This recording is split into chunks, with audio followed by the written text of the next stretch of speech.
நான் இப்போ எல்லாரும் சொல்லும்போது இவர் வாழும் காலத்தில்னு, நான் இன்று பிறக்கவே இல்லை என்றாலும் இன்னும் ஒரு 100 வருஷம் கழிச்சு பிறந்திருந்தாலும் அவர் வாழும் காலத்தில் தான் வாழ்ந்திருப்பேன். ஏன்னா அவருங்கிறது இசைதான், அப்பவும் இருக்கும். அது வணக்கம். ஒரு டைரக்டருக்கோ திரைக்கதை ஆசிரியருக்கோ ஆரம்பத்தில் ஏற்படும் குழப்பம் எல்லாம் எனக்கும் இருக்கிறது. எங்கிருந்து ஆரம்பிக்கிறது இந்த கதையை? நாங்கள் சந்திச்சதை பற்றி ஆரம்பிக்கிறதா, முதல்ல எங்கே பார்த்ததுன்னு நினைக்கிறதா? எனக்கு தெரியவே தெரியாது. ஒரு பாவலர் பிரதர்ஸ்ன்னு தெரியும். நான் அமர் தான் இளையராஜான்னு நினச்சிட்டு இருந்தேன். ஒரு ஃபங்க்ஷனுக்கு போகிறோம், அங்கே இளையராஜா அப்படின்னா இவர் எந்திரிக்காமல் உட்காந்துட்டு இருக்காரு, வேற யாரோ நடந்து வராங்க. அவ்வளோதான் தெரியும் எனக்கு. அதற்கு பிறகு சார் நான் இந்த மாதிரி மியூசிக்கு ரசிகன் ஆரம்பிச்சு அது கொஞ்ச நாளில் அண்ணன் ஆகி ஐயா ஆகி அது இப்போ எல்லாரும் நினச்சிட்டு இருக்காங்க குணாவுக்கும் அபிராமிக்கும் ஒரு காதல் பாட்டு போட்டு கொடுத்துருக்காருன்னு. இல்லை, அது எங்களுடைய காதல் பாட்டு. என் கண்மணிக்கு நான் எழுதிய கடிதம், அதுக்கு இசையமைச்சிட்டார் அவர். அற்புதமான விஷயம். எனக்கு டைரக்டருடைய இதை பார்க்கும்போது பெரிய பிரம்மாண்டமான வேலையும் தான். அந்த இளையராஜா அவர்கள் எனக்கு பாடும்போது ஒரு சந்நியாச மந்திரம் பாட வேண்டிய நேரம் வந்தபோது ஒன்றும் பாடெல்லாம் முயற்சி பண்ணாங்க, விட்டுருங்க அதுவாக வரும் அப்படின்னாரு. பாடலில் ஒரு பெரிய கிளாஸ் அன்னைக்கு எனக்கு கிடைத்தது. அந்த கவனம் பண்ணுறது, எஸ்பிபி குரலில் இருந்தால் நல்லா இருக்குமான்னு ட்ரை பண்ணுறது, அதெல்லாம் பண்ணாதீங்க. உங்களுக்குள்ள ஒன்று இருக்கு, அது கிடைச்சா போதும் அப்படின்னு சொன்னாங்க. அந்த மாதிரி ஈஸியாக இருக்கணுங்கிறது தான் அவரே உங்களுக்கு கொடுக்க போகிறாரு அந்த அட்வைஸு. அதை நானும் சொல்லுகிறேன். ஈஸி. நிறையா பேர் அதைத்தான் தனுஷன் சொன்னார், இந்த ப்ரெஷர் 1000 வரும், பட் நீங்கள் எப்படி அவரை பார்க்குறீங்களோ அப்படி எழுதுங்க. ஏன்னா எடுக்கணும்னு எடுத்தால் 8 பார்ட் எடுக்கலாம். ராஜாவை பிடிக்காதவர்கள் எடுத்தால் அது ஒரு படம். ஆனால் எப்படி எடுத்தாலும் அந்த இசை மேதைங்கிறவர் தனித்து நிற்பார். பிடிக்காதவங்க சொன்னா கூட இதை மறுக்க முடியாதுல்ல. அவர் 6 அடியெல்லாம் கிடையாதுங்கன்னு ஆரம்பிப்பாங்க பிடிக்காதவங்க.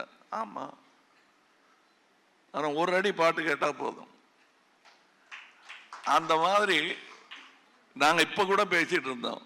அதில் பொறாமை பிடித்தவர்கள், நல்ல வேளை எனக்கு இசையில் புரியும் அவ்வளோதானே தவிர பெரிய பேராசை ஒன்றும் கிடையாது.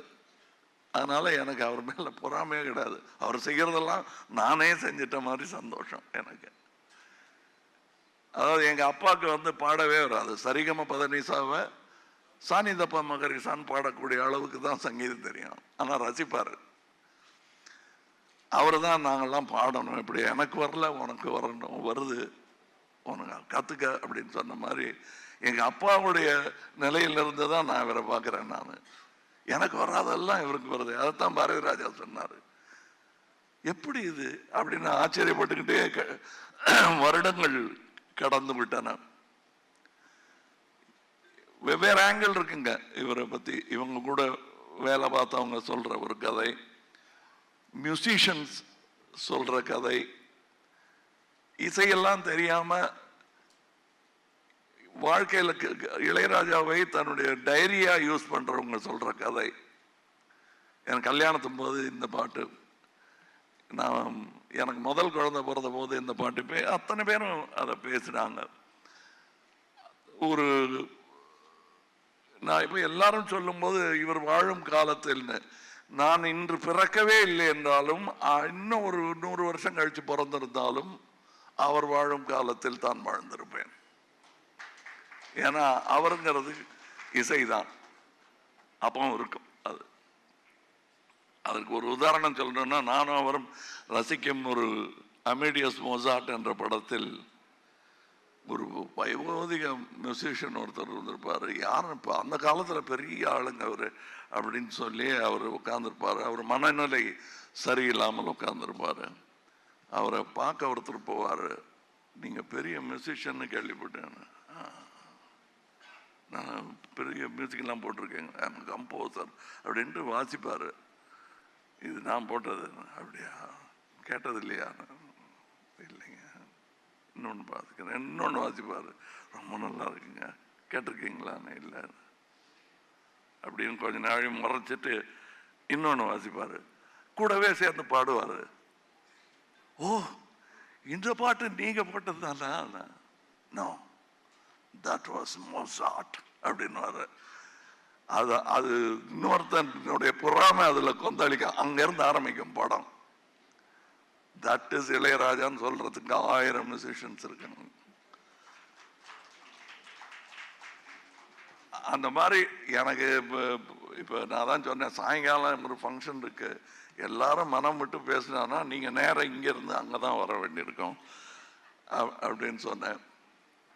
Once again to the director நான் சொல்றது, உங்கள் பார்வையில் உங்களுக்கு சொல்லணும்னு தோன்ற அந்த நிஜத்தை சொல்லுங்கள்.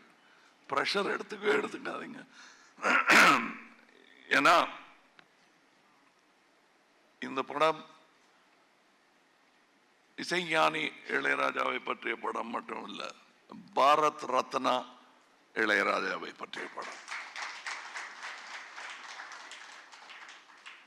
இது வாழ்த்துல டிமாண்ட்,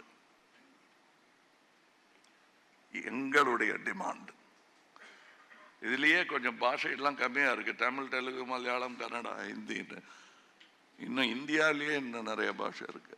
அத்தனையும் சேர்த்து அவையிலெல்லாம் இந்த கூட்டிட்டு போவார் இவர். இப்போ சொன்னார் இல்லையா தனுஷ், எனக்கு வழி நடத்தும்னு. உங்களை அவர் இசை வழி நடத்தி ரோடு போட்டு கொடுத்துரும். உங்களுக்கு எல்லா ஊருக்கும் போக வேண்டும். நான் எனக்கு பொறாமையே கிடையாது. அதான் நான் சொன்னேனே, சார்னு ஆரம்பிச்சு, அண்டைன்னு ஆரம்பிச்சு, ஐயான்னு ஆரம்பிச்சு, இப்போ வித்தியாசம் இல்லாமல் அவருக்கு பாராட்டு வரும் போதெல்லாம் எனக்கு வருவதாக எனக்கு தோன்றும். அப்படிப்பட்ட ஒரு பாராட்டு விழாவாகத்தான் நான் இதை எடுத்துக்கொள்கிறேன். இதில் இன்னும் நிறையா சொல்வதற்கான விஷயங்கள் எனக்கு இருக்கிறது. ஆனால் இதற்கு பிறகு இசை வெளியீட்டு விழா, பிரீமியர், வெற்றி விழா, நிறைய வாய்ப்புகள் இருக்கிறது. அங்கே எல்லாம் பேசுவதற்கு நிறைய இருக்கிறது, பேசலாம். வாழ்த்துக்கள், வணக்கம். ஆரம்பிக்கலாமா?